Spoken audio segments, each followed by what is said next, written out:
I'm really nervous. Today I'm doing the ultimate prank on my husband. He is extremely terrified of frogs, like super terrified of frogs. So he may kill me. This is gonna be our new frog, actually I bought for my son that he doesn't know about.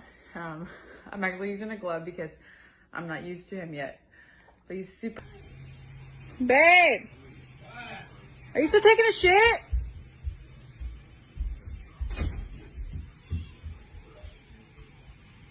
Are you still taking a shit?